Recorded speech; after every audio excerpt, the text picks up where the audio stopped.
Hello भाई लोग, आपका फिर से स्वागत है श्रृंखला से बनारसी की एक और न्यू लेटेस्ट वीडियो में। इस वीडियो में हम बात करने वाले हैं परागण किसे कहते हैं तथा परागण कितने प्रकार के होते हैं।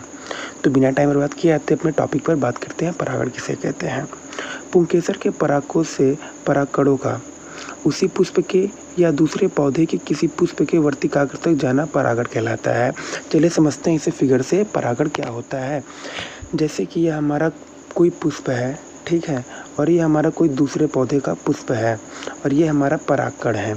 अब जो परागकण है, यदि ये परागकण इसी पौधे या इसी पुष्प के वर्तिकाग्र तक जाता है या यहाँ पर न जाके दूसरे पौधे के वर्तिकाग्र तक जाता है तो इसी क्रिया को परागण कहते हैं। अब बात करते हैं परागण के प्रकार। परागण दो प्रकार के होते हैं, एक होता है स्वपरागण, दूसरा होता है परपरागण। तो जान लेते हैं स्वपरागण किसे कहते हैं। स्वपरागण जब एक ही पुष्प के परागकण उसी पुष्प के वर्तिकाग्र या उसी पौधे के दूसरे वर्तिकाग्र तक पहुँचते हैं, स्थानांतरित होते हैं, तो उसी को स्वपरागण कहते हैं।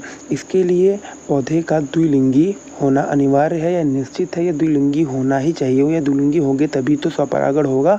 चलिए इस टॉपिक को समझ लेते हैं फिगर किसके अनुसार ये स्वपरागण किसे कहते हैं। जैसे कि यह हमारा एक पुष्प है, ये पौधे का पुष्प है और ये हमारा क्या है, ये हमारा परागकण है और ये हमारा पुष्प पौधे का दूसरा पुष्प है, ठीक है। अब ये परागकण इसी पौधे के वर्तिकाग्र तक जाए या इसी पौधे के पुष्प के वर्तिकाग्र तक जाए या इसी पौधे के पुष्प के दूसरे पुष्प के वर्तिकाग्र तक जाए तो इसी को हम स्वपरागण कहते हैं। तो ये हमारा टॉपिक समाप्त होता है। अब बात करते हैं परपरागण जब परागकण किसी दूसरे पौधे पर स्थित पुष्प के वर्तिकाग्र पर स्थानांतरित होते हैं तो इसी को हम परपरागण कहते हैं। समान प्रजाति के बीज की परपरागण को जीनोगैमी कहलाता है। अब इस परपरागण को हम फिगर के अनुसार समझ लेते हैं कि परपरागण होता क्या है। अब जिसे बात करते हैं, यह हमारा एक पौधे का क्या होगा, ये हमारा पौधे का एक पुष्प है और ये हमारा दूसरा पौधा है, उसका ये पुष्प है, ठीक है। और ये हमारा क्या है, ये हमारा एक परागकण है।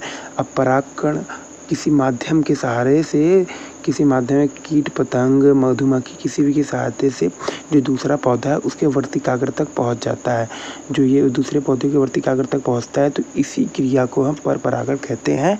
तो यहीं पे हमारा आज का टॉपिक समाप्त होता है। चलिए मिलेंगे आपसे अगले वीडियो में ऐसे ही रहे रोमांचक के साथ। तो थैंक यू, जय हिंद, जय भारत।